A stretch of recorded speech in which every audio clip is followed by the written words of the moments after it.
Well, one of the biggest reasons the Bolts are in first place is the defense. How did the Lightning go from one of the worst defensive teams last year to one of the best this year? We'll dive in on today's Locked On Lightning.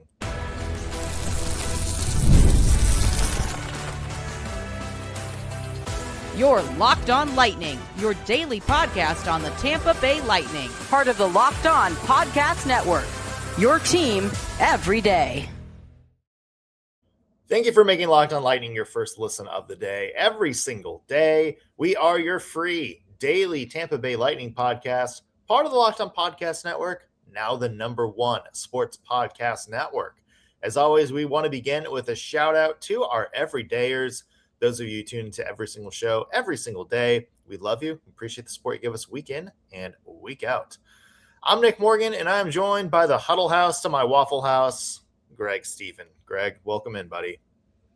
Good morning. Thursday, nearing the end of the week, and 2 weeks left before this Olympic break. Talk a little bit about some defense today and maybe a little Olympic predictions. Yeah, it is basically exactly as Greg just said. Big 2 weeks ahead. 2 weeks from today are the Lightning last game before the Olympic break. So what do the Bolts need to do over these past 2 weeks to get themselves in a good spot when the Olympics finally hit? And speaking of Olympics, some way too early Olympic predictions. Maybe a team that is under the radar right now. Maybe a team that's a little bit overrated headed into the Olympic break. A lot coming up on today's show, but first, big story. Let's talk about the defense. Obviously, a big reason why the Lightning are in first place right now has been the play of their defense. And it's a big thing, Greg, because last year we talked about the defense maybe being a little bit of a weak point for the Tampa Bay Lightning. Coming into the season, you and I sat here and discussed whether the Lightning were maybe too thin on defense. You have talked many times about needing to add another big piece, maybe be a trade deadline or something creative in free agency. And that was the biggest question mark for the Tampa Bay Lightning. Not this year. The Bolts defense has been one of the best in the NHL, and it's more impressive, Greg, when you consider A, there haven't been that many personnel changes, and B, they're doing this without Victor Hedman and Ryan McDonagh, who I think you would say were your two best defensemen coming into the season. Yeah, you're absolutely right. And like you said, not a ton of personnel changes here. We saw the departure of Nick Perbix. And like you said as well, just some injuries piling up here, and the numbers still go up. So obviously this has something to do with coaching, in my opinion. And let's point our fingers at what changed behind the bench. I think that's Jeff Blashill. And as you and I had kind of talked about early on when we started Locked On, Sergachev kind of alluded to this. He said outright after he was traded to the Mammoth that Blashill changed the structure that they thought was working, and they didn't see why they'd need to change anything. And I think we're seeing that change be undone right now. Is it really as simple as coaching, though? Like what? Like, let's take just the name behind the bench off for a second. Okay. What do you see on the ice right now that maybe leads you to believe they're better coached this year? I think a lot of it is just positional play, and you see a lot of guys stick on their man in front of the net. You see a lot of guys better in the neutral zone. I've noticed this team as a whole, even forwards, just better in the neutral zone, breaking up plays there much more effectively. I think you see a lot less loose trailers for the rebound in our defensive zone. Always a guy on them, and you see that with Chernak a lot more this season. I've seen it a lot with JJ Moser this season. So those are the two huge parts of it that I think do have influence by the coaching.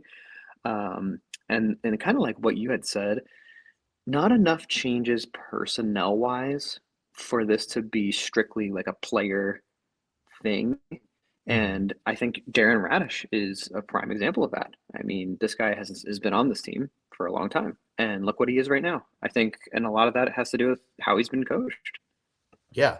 And look, I'm somebody who followed Dan Hinote because obviously former Nashville Predators guy here. It's interesting because when you and I talked about the Lightning, one of the biggest things was there's a lot of defensive lapses, a lot of guys that look like they were out of position. Dan Hinote, the Nashville Predators were kind of prone to that when Dan Hinote was there. But the one big thing to me that Dan Hinote always demanded, and this kind of goes back to, why he was so successful as a player for so many years, was because he demands a lot of defense out of his forwards as well. You're not just out there to, skate fast, look pretty, and score. When the puck's on the other end, you're back and you're playing smart and you're looking to shut down the other team's scoring opportunities and not necessarily just looking to hang around and wait for the puck to come out of the zone.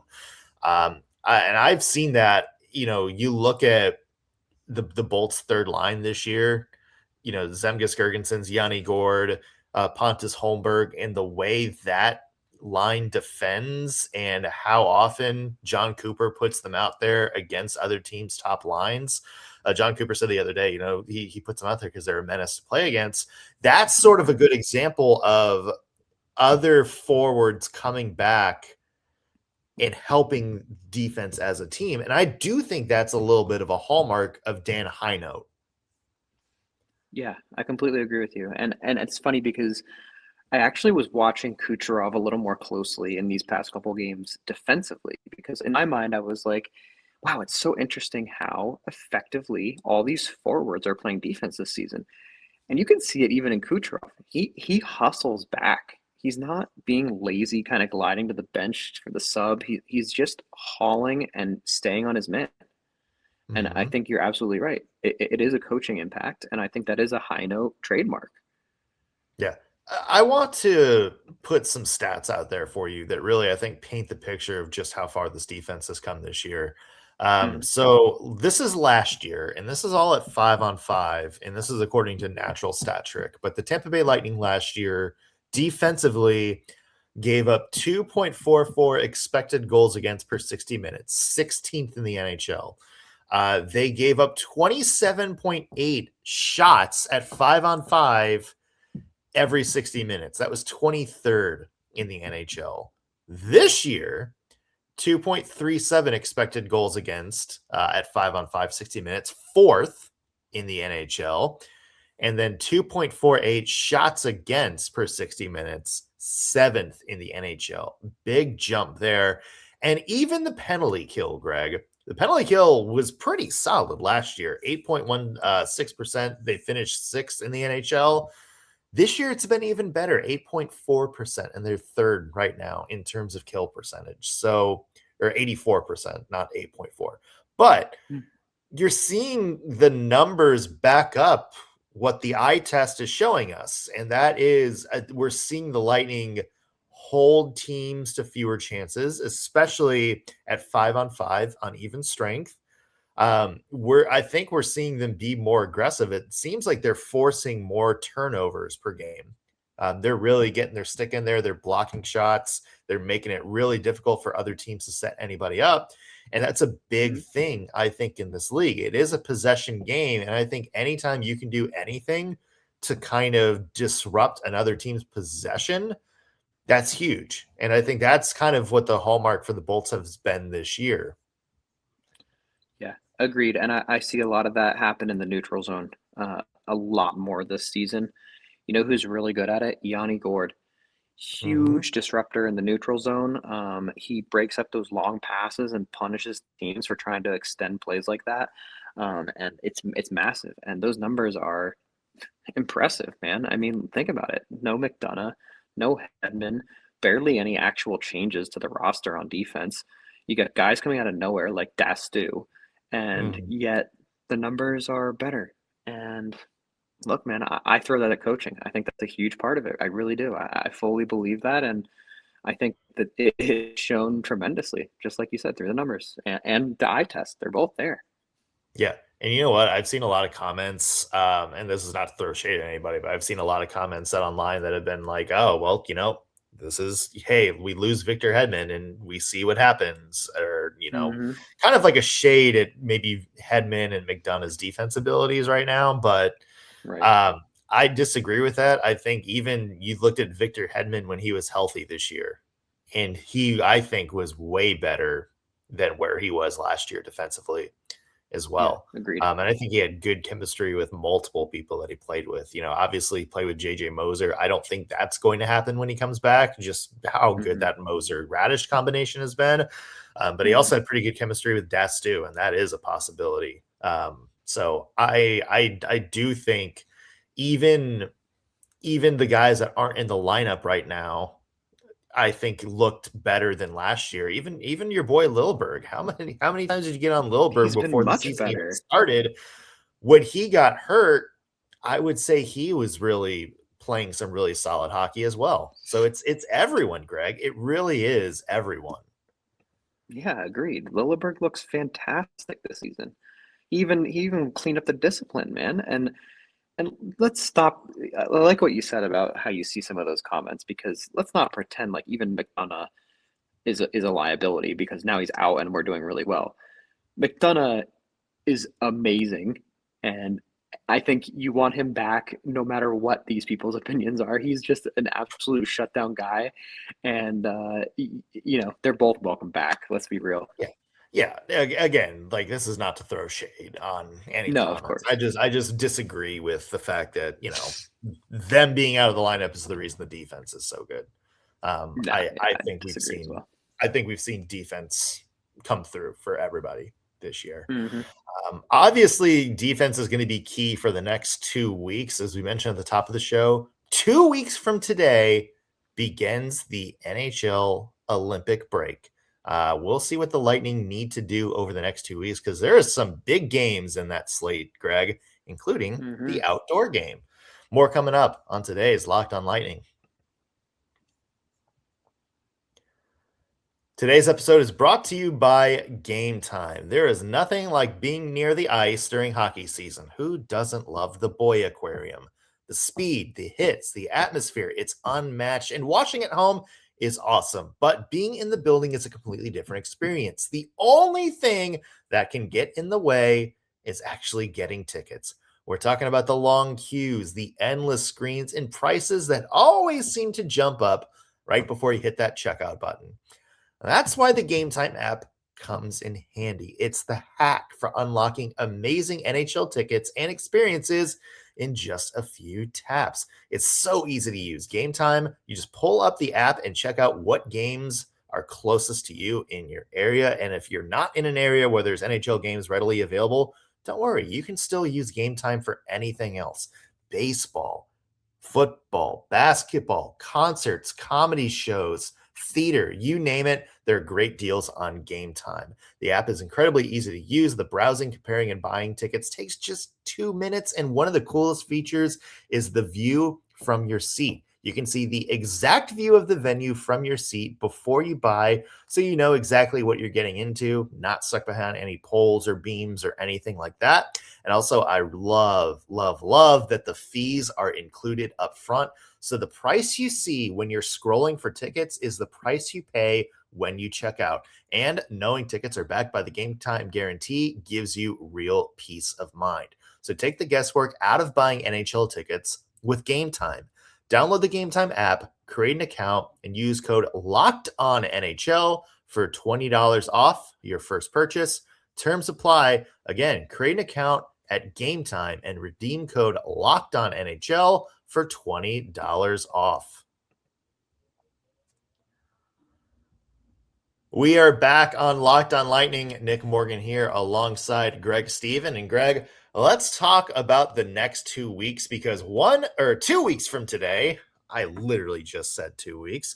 2 weeks from today is the last game for the Tampa Bay Lightning before they head off to the Olympic break. And there's some big names coming up on the schedule, Greg. Obviously, a headline for that is the Stadium Series.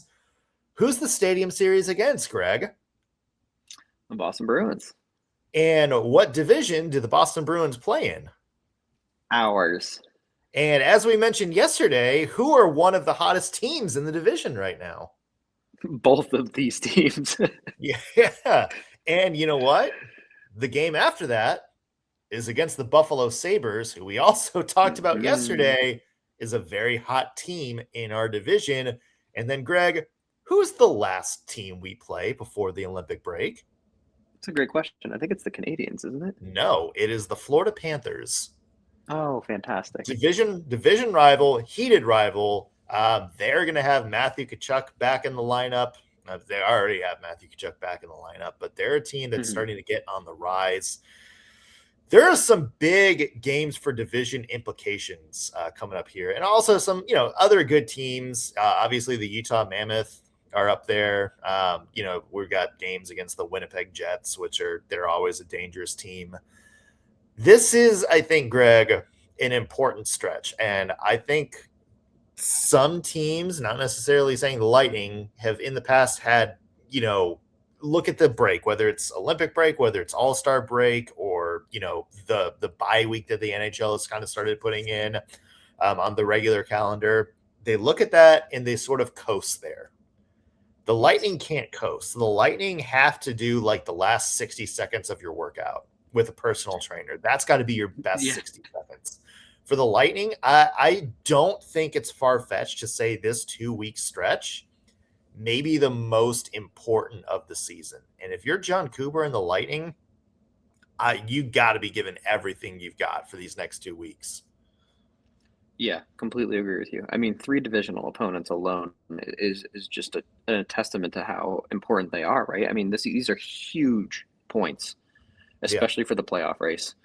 And not only that, but this is going to have a huge impact on the trade deadline, I think, as well for the Lightning. And, you got to see where you are, and you got to see where the other teams are, and you got to see who's healthy. And I think these 2 weeks are a huge chance for them not only to snowball some divisional points, but also to take a look at and see how they stack up against some of these teams who are potential playoff opponents. Yeah, and it kind of is going to be sort of, to your point of the deadline, maybe a little bit of a feeling out to see what is needed. How do they match up against certain teams? And let's not forget that some of these teams we face are also going to be doing the same thing and maybe making some moves to get themselves better.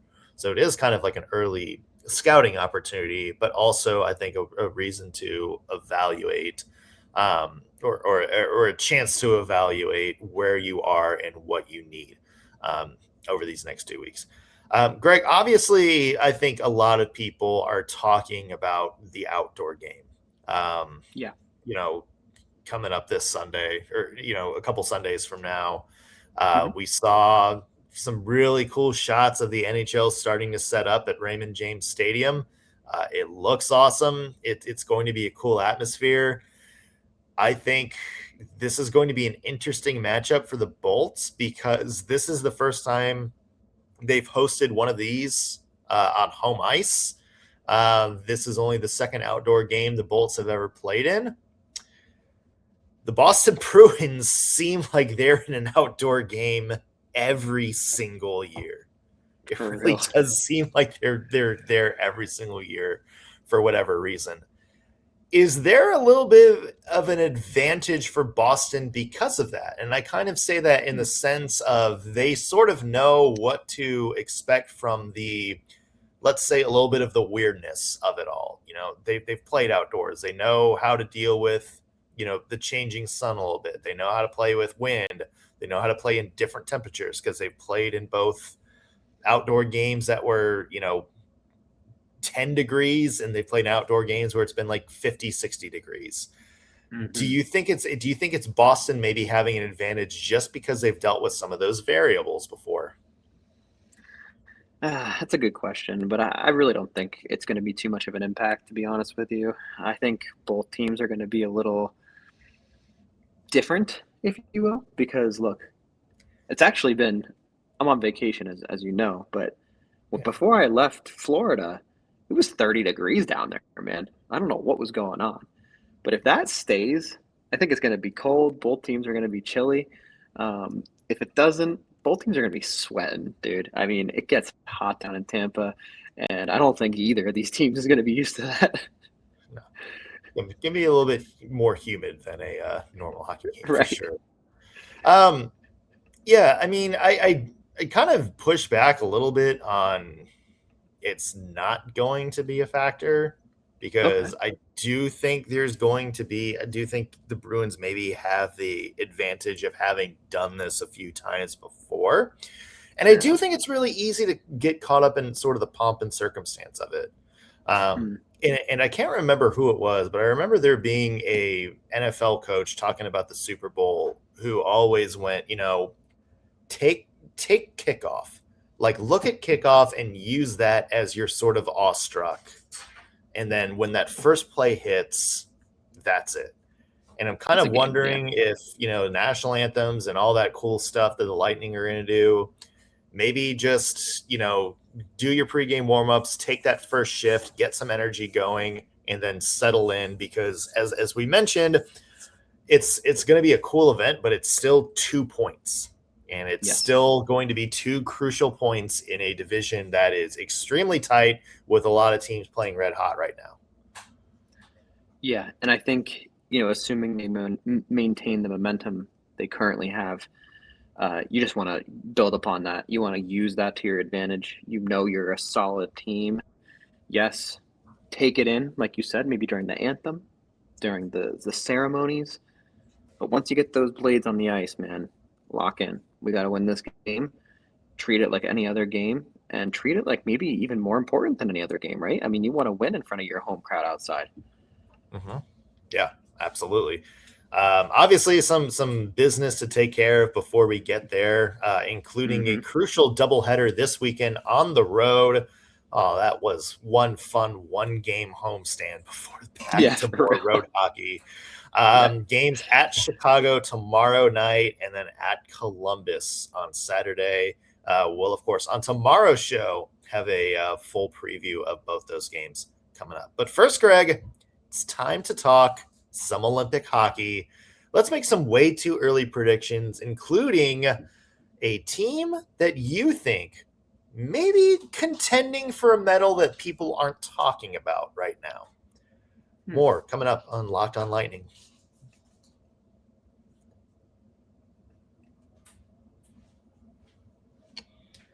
Welcome back to Locked on Lightning. Nick Morgan here alongside Greg Stephen. And Greg, let's talk some Olympic hockey. One of my favorite events of the decade, I guess. I guess you really can't call it of the year because it only happens once every 4 years. But one of my favorite all-time events is the men's Olympic hockey tournament. It's back. It's the NHL is back in it. I'm excited for it. I hope everybody else is equally as excited. The 4 nations last year, I think were a good reminder of what the men's tournament has been missing in the Olympics the past few times that, they've been out there. I'm hyped for this, Greg. I really am. Yeah, you know what? I've always kind of been like, let's just keep playing NHL hockey. But you're right. I think after 4 nations, it was a little bit of a tease and a reminder. And now that the NHL's back in, it's going to be exciting, man. I'm really looking forward to it more than I think I thought I was going to be. Yeah. And it's, to me, insane that, this is like the first tournament for Austin Matthews. And this is the first tournament for, Jack Eichel. And some of these guys that seem like they've been around for a long time. That are finally getting the chance to chase Olympic gold. So it's just going to be cool to see a new cast of characters. Greg, let's get into some way too early Olympic predictions. We'll do another episode when the tournament starts with maybe some official predictions, but let's talk just some quick ones real quick. I'm going to give you a layup first. Are you taking Canada to win the gold, or are you taking the field? I'm taking Canada. Okay, why? I think they're stacked. I think, Crosby as a leader on that team, amazing, right? I mean, McDavid, hello. And then, they added my guy this season, Celebrini, man. He's going to be out there playing with the best of the best. Can you imagine him, Macklin and Connor McDavid? I mean, come on. We don't have to imagine. We're going to see it in a couple I of know. weeks. I'm excited. Here's the one, I would say, question mark with Canada right now is goaltending. I was just going to say the same thing. Yep. Every, like the three-headed dragon meme where two look ferocious and one's got the little cartoon everyone's like, eyes and tongue sticking out. That's like Canada's forwards, Canada's blue liners, and then Canada's goaltending is the tongue out. I think Jordan Binnington has kind of been pegged as the starter, and that is a dude with like an 870 save percentage right now in the NHL. Yeah. Sure. I mean, that's going to be their Achilles heel. If they get to a team, like I'll just say this, USA came very close to knocking them out in, Four Nations. And they actually beat them the first time they played. I don't know. Like this could be. I don't know. Like I'm feeling like this may be a field. I'm feeling this may be a field, but it's so hard to bet against Canada because they always win. They always find a way to win. But I don't know. Like I'm feeling maybe this is a little bit of a different year in not having just a absolutely banger of a number one goaltender like they have in past Olympic tournaments. Think, Carey Price, Martin Brodeur. I think Patrick Waugh was started in that 98. I think it's that may be their Achilles heel this year. Remind me who's tending the twine for USA. I believe it is our good friend Connor Hellebuck. Okay. Well, I mean, that's that right there, The Canada's kind of like the Oilers right now, Everything looks real good on paper except the net. That's exactly what you want to hear right now. The three goalies for USA are Hellebuck, Jake Ottinger, and Jeremy Swayman. That's a stacked group. Yeah. Can't go wrong either way. All right. So you're sticking with Canada. Yeah, man, I think so. I think they're just that roster outside of the goaltending is just unbelievable. I was reading through it the other day and I was like, all right. Yeah. Well, you're going to see Anthony Cirelli, Brandon Hagel, and Braden Point on there, assuming Braden Point comes back healthy. Canada keeps saying they might know something that we don't exactly know right now because they keep saying they expect Braden Point to be there. So very interesting. I guess that means Braden Point might come back soon. Who knows? Let me ask you something though. Like, would you want to see him back? Is that where you want to see him return? Yes, because that's a chance for him to go out and win Olympic gold, and I think that's a big thing for him. He hasn't got the opportunity to do that yet. Totally fair. Yeah. Okay, Greg. So obviously the big four that we always watch, or at least in this year's tournament, Canada, USA, Finland, Sweden. Obviously no Russia in it this year.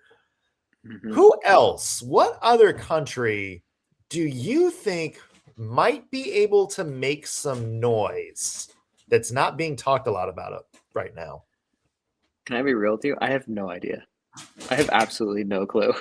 All right, good talk. I don't think I know the other rosters well enough to be fair, to be completely honest. Like I just don't outright. Well, I'm going to throw one at you. Okay. Germany right now is 80-1 to win the gold medal. This is a country that has slowly started to get better in international play. Even their notorious few years ago were in the gold medal game at the men's Olympics. You also have the talent pool is getting a little bit better there. And I'm not necessarily over there, yeah. Do what? Draisaitl's over there, yeah. Well, you have Leon Draisaitl. You have Mort Seider, who is having a Norris Trophy caliber season in Detroit. you have Philip Grubauer in goal, who's I think been playing a little bit better, and then you have just some solid NHL players like JJ Peterka and Nico Sturm, couple of other names like Dominic Cahoon, who used to run around these parts. Obviously, Tim Stützle up in Ottawa is a big one for them. I don't think they're going to kind of be a fringe team this year. I think you're actually going to see Germany maybe take a little bit of a step forward. And again, I'm not predicting them to win a medal, but I think they're going to play a bunch of teams really close. And I think you may see them get far in the knockout round. And I think you might get them, they're going to do, I think, a lot better than I think teams are pegging them to right now. Yeah, no, I like that a lot. I think Stützle and Draisaitl alone are absolute animals. And I think you're right too. Grubauer, I mean, he's better than any Canada goalie, right? I mean, he's been solid. He was solid when he was playing this season. I mean, yeah, I kind of like that a lot. I'm gonna have to go review some of these rosters now that you've mentioned this. Yeah, there you go. Yeah, report back to me. That's your homework for this. Okay. Is investigate the rosters and come back and tell me who you think is being overlooked. Yeah, for our official predictions, I'll come in with some spicy takes for you. Okay, there we go. That's all I ask. Obviously, Olympics are going to be awesome to watch. Can't wait for that to get kicked off here in a couple of weeks. Hoping it's a USA gold medal. Of course. I'm sure there's some of our viewers, listeners around the world that do not have that same take right now. But I'm hoping to see USA get gold, just because it's a bucket list item for me. Yeah, and obviously, I think also it's gonna be a physical win too if it happens. It's gonna be kind of like Four Nations, I think. Yeah, they certainly have some bangers on their team. That's for sure. Obviously, we'll do official Olympic predictions when the tournament starts here in a couple of weeks, but a lot more Lightning hockey to get to before that, including some big games coming up this weekend against the Blackhawks and Blue Jackets. We'll have previews for that game coming up on tomorrow's show. And then next week, Greg, we will officially be in countdown mode to the Stadium Series. Can't wait for that one. A lot of content coming up on the outdoor game a little bit later, coming up on next week. That's going to do it for us on today's Locked on Lightning. Thanks for making us your first listen of the day. Back with a new episode tomorrow. See you then.